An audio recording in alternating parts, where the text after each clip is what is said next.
نحمده ونصلي على رسوله الكريم أما بعد فأعوذ بالله من الشيطان الرجيم بسم الله الرحمن الرحيم ما كان محمد أبا أحد من رجالكم ولكن رسول الله وخاتم النبيين وقال النبي صلى الله عليه وسلم أنا خاتم النبيين لا نبي بعدي اللهم صل على محمد كما تحب وترضى۔ سامعین محترم، آج 7 ستمبر ہے۔ آج کا دن بڑا ہی تاریخ ساز دن ہے، اس لیے کہ آج کے دن دشمنان اسلام اور ختم نبوت کے ڈاکو جو ہیں ان کو غیر مسلم اقلیت قرار دے دیا گیا، اس لیے یہ دن بہت تاریخ ساز دن ہے، مسلمانوں کے لیے ایک یادگار دن ہے۔ ہر زمانے میں ہی ختم نبوت کے ڈاکو ہوئے ہیں، بلکہ خود رسول پاک صلی اللہ علیہ وسلم کی زندگی ہی میں جھوٹی نبوت کے دعوے دار، نبوت کے جھوٹے دعوے دار اس وقت ہی پیدا ہوئے تھے، جیسے کہ مسیلمہ کذاب اور اسد عنسی وغیرہ مشہور ہیں، اکثر آپ نے علماء اکرام سے ان کے بارے میں سنا ہے۔ اس کے بعد ہر زمانے میں اس طرح کے جھوٹے دعوے دار پیدا ہوتے رہے۔ خود نبی کریم صلی اللہ علیہ وسلم نے فرمایا ہے کہ میرے بعد 30 دجال اور کذاب پیدا ہوں گے جو نبوت کا جھوٹا دعویٰ کریں گے، نبی ہونے کا جھوٹا دعویٰ کریں گے۔ 30 دجال اور کذاب پیدا ہوں گے، جبکہ میں آخری نبی ہوں، میرے بعد کسی نبی نے نہیں کہا۔ دجال یہ دجل سے ہے، جس کا معنی ہے دھوکہ اور فریب۔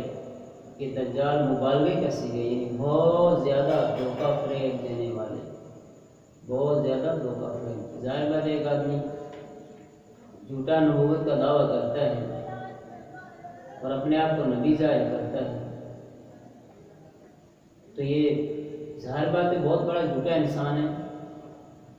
اسی طرح کذاب، کذب سے اس کا معنی ہے جھوٹ بولنا، تو کذاب کا معنی ہے بہت زیادہ جھوٹ بولنے والا، مبالغے کا صیغہ۔ دجال بہت زیادہ دجل اور فریب اور دھوکے سے کام لینے والا، کذاب بہت زیادہ جھوٹا۔ تو جو نبوت کے دعوے دار جھوٹے تھے ان کے بارے میں لیکن نبی صلی اللہ علیہ وسلم نے فرمایا یہ دجال اور کذاب ہوں گے، اس لیے کہ جس کسی نے نبوت کا دعویٰ کیے، نبی ہونے کا دعویٰ کیا، تو اس نے براہ راست کھل کر کے یہ نہیں کہا کہ میں نبی ہوں۔ کسی نے کہا میں نبی کا نائب ہوں، میں مستقل نبی نہیں ہوں، میں نبی کا نائب ہوں۔ کسی نے کہا میں نبی کا عکس ہوں، ذلی اور بروزی نبی۔ کسی نے امام مہدی کے پردے میں نبی ہونے کا دعویٰ کیا کہ میں امام مہدی ہوں۔ اس زمانے کے جو جھوٹے دعوے دار تھے انہوں نے بھی اسی طرح کہا۔ تو ایک قریب زمانے میں جو مرزا غلام احمد قادیانی گزرے، جس کو غلام احمد کہنا ہی نہیں چاہیے، مرزا قادیانی، جس نے نبی ہونے کا دعویٰ کیا انگریز کے دور میں،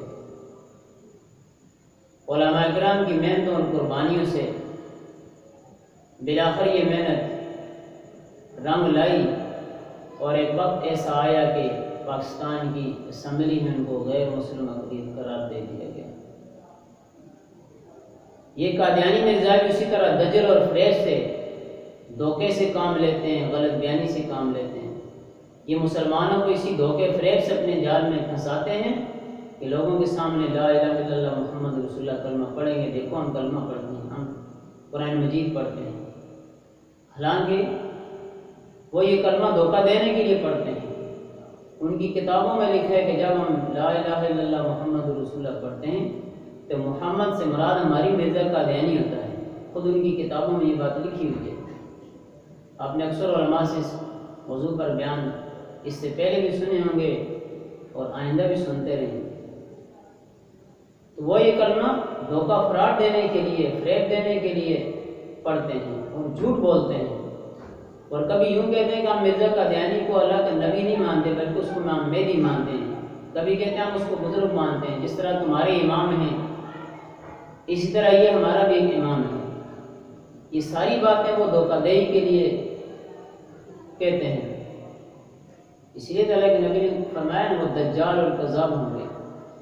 میں اپنی مسلمان بھائیوں سے اور بہنوں سے، اپنی مسلمان ساتھیوں اور دوستوں سے کہتا ہوں کہ مرزا قادیانی یا مرزائی جتنے بھی ان کے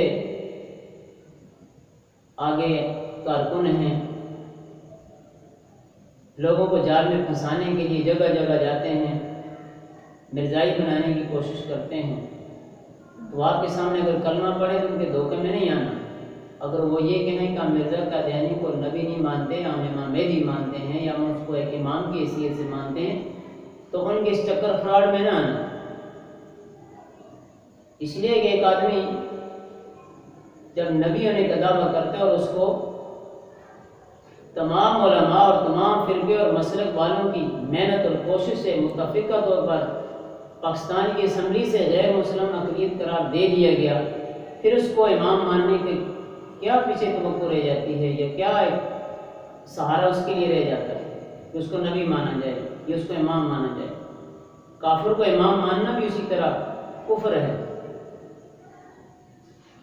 اس لیے ان کے دھوکے فراڈ میں نہ ہیں۔ بہت سارے ہمارے مسلمان بھائی جو سادہ ہیں، دیہاتی ماحول کے ہیں، بلکہ پڑھے لکھے لوگ ان کے جال میں آ جاتے ہیں۔ کچھ لوگ تو دنیا کے لالچ میں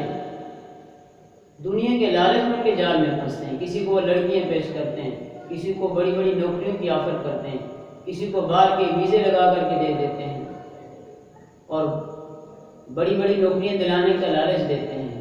تو کچھ لوگ دنیا پرست اور دنیا دار اور مادہ پرست مسلمان، افسوس ہے کہ وہ اپنے ایمان سے زیادہ قیمتی دنیا کو سمجھ لیا ہے کہ اس دنیا کے چار پیسوں اور ٹکوں کے لیے اپنے ایمان کو بیچتے ہیں۔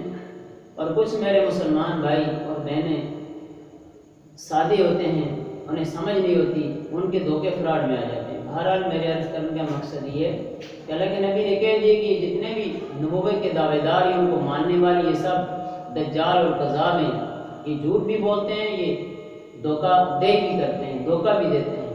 اس لیے مسلمان ان کے دھوکے فراڈ میں نہیں آنا چاہیے، ان کے دھوکے سے بچنا چاہیے۔ ایسا نہ ہو کہ آپ یہاں اپنا ایمان بیچ دیں اور اپنے آپ کو مسلمان بھی سمجھتے رہیں اور کل قیامت کے دن آپ کافروں میں اور منکرین ختم نبوت میں اٹھائے جائیں۔ جس طرح نبی پاک صلی اللہ علیہ وسلم کو نبی ماننا مومن ہونے کے لیے شرط ہے، اسی طرح آخری نبی ماننا بھی مومن ہونے کے لیے شرط ہے۔ ایک آدمی اگر نبی پاک صلی اللہ علیہ وسلم کو نبی تو مانتے ہیں لیکن آخری نبی نہیں مانتا تو وہ مسلمان نہیں ہے۔ میرے دوستو، میرے مسلمان بھائیوں اور بہنوں، اس بات کو اچھی طرح غور سے کان کھول کر کے سن لیں۔ جس طرح نبی پاک صلی اللہ علیہ وسلم کی نبوت کا قائل ہونا، اس پر ایمان لانا مومن ہونے کے لیے شرط ہے، اسی طرح نبی پاک صلی اللہ علیہ وسلم کی ختم نبوت کا قائل ہونا، ان کا آخری نبی ماننا بھی شرط ہے۔ اگر ہم نبی پاک صلی اللہ علیہ وسلم کا آخری نبی نہیں مانیں گے اور اس کے بعد کسی نبوت کا دعویٰ کرنے والے جھوٹے کو نبی مانے، چاہے امام مانے، چاہے امام مہدی کی حیثیت سے مانے، جس حیثیت سے بھی مانیں گے، ہم مسلمان نہیں رہیں گے۔ اس لیے ہمیں دین سے واقف ہونا چاہیے، دین کے معاملے میں ہم اتنا غافل اور سست اور لاپرواہ نہیں ہونا چاہیے، یہ اتنا جاہل ہمیں نہیں رہنا چاہیے کہ ہمیں پتہ بھی نہ ہو کون ہمارے ایمان پہ ڈاکہ ڈال رہا ہے۔ مسلمانوں بیدار ہو جاؤ۔ مسلمان اور دشمن ہمارا بہت زیادہ بیدار ہے، ہوشیار ہے، چلاک ہے، اور ہم مسلمان غفلت کی نیند میں سوئے ہوئے ہیں، اپنے دین سے ناواقف ہونے کے ساتھ ساتھ غافل بھی ہیں۔ اپنا تعلق علماء سے بناؤ، ان کے تعلق ہی سے تمہاری ایمان کی حفاظت رہے گی۔ اللہ تعالی ہم کو دین سے وابستگی عطا فرمائے اور ہمیں اللہ تعالی ایمان والی زندگی نصیب فرمائے اور ایمان والی موت نصیب فرمائے۔ اللہ تعالی ہمارے ایمان کی حفاظت فرمائے۔